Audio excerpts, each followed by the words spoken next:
Welcome back to another week of Boxing Bets with ESBR Boxing. I am joined by Elliot. Elliot, how are you today?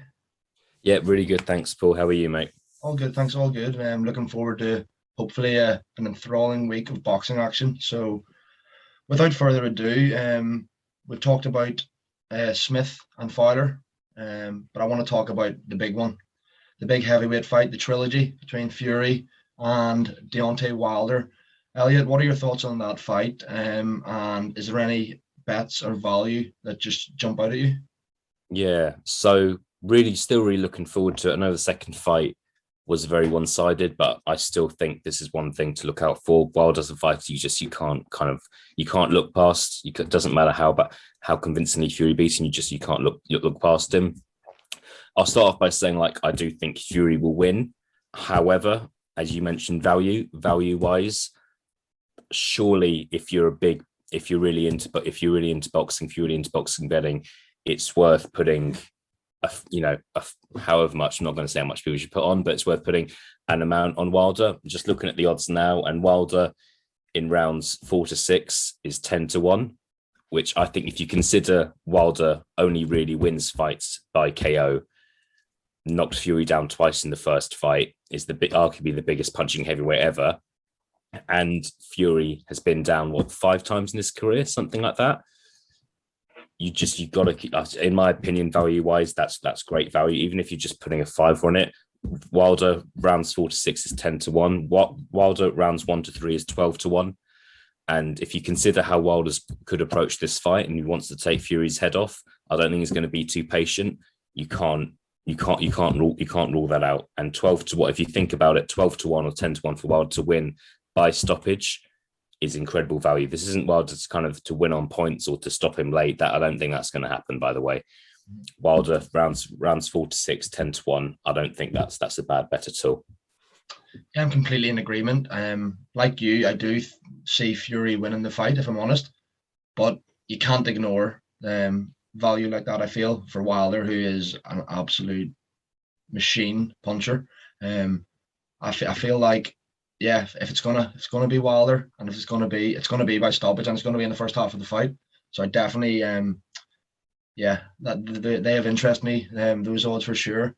In terms of what I think, I, like you, don't see the fight going the distance. And I do, although you've just said about Wilder there and the value, I think that Fury could take out Wilder again in the mid to late rounds. So if I was to sit here and pick one bet from the Fury fight, I think Fury in rounds 5 to 8 at 10-3, so just over 3-1. I don't mind that bet at all. I could see him getting to Wilder again. It might happen earlier, it might happen later, but I feel like if it is going to happen, it's definitely going to happen at some stage.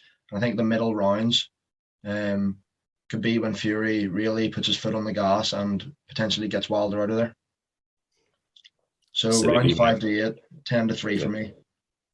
Yeah, not a bad bet. Obviously, there's the odds aren't as high for the Wilder bet, but I think that's probably a much safer bet.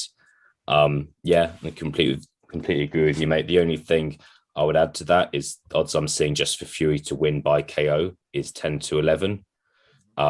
So coming up to evens now, and if you consider the manner in this, how the second fight was, Fury just to win by KO to be almost evens is pretty outstanding. Because I can't see Fury winning on points personally. I think I think either Fury's going to win by stoppage or Wilder is, and I definitely lean towards Fury. So yeah, we just said that Fury to win by KO TKO is 10-11. Yeah, definitely some good value there considering the way the last fight went. Listen, thanks very much, Elliot. Is there anything else you'd like to add, or I think just one more from me, mate. I think from what I've seen, the undercard just has a couple of more heavyweight fights, and that's obviously what they think appeals to an American audience. There's one fight that's taken my fancy, which is Frank Sanchez, who is Eddie Reynoso fighter. Trains with obviously Canelo, Andy Ruiz, Ryan Garcia, etc.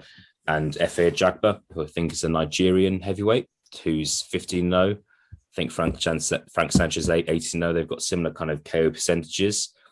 if you were to ask me who's the bigger prospect / who's the favourite, I'd probably go with Ajagba personally. I think he's maybe had more impressive stoppages, has just looked that bit better, looked that bit more athletic. But there's perhaps not a lot in it. It is probably a 50-50 fight.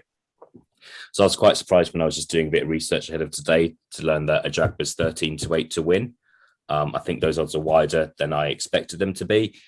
Not going to pretend to be an expert on either fighter, but in my opinion, those odds are wide. So FA Ajagba 13-8. I think I'll be putting something on that. I think that's not a bad bet either. For sure, yeah, I would have thought the odds would have been a lot closer. So 13-8 for FA Ajagba, I think I don't think that's a bad bet at all. Well, listen, thanks very much, Elliot. That's all from another episode of Boxing Bets with ESBR Boxing. Be sure to check out all our other content on social media and on our YouTube channel, where you can see Greg's prediction videos, interviews with fighters, and just a whole lot up on there as well. Thanks for your time, Elliot, and all the best. Cheers, Paul. Take care.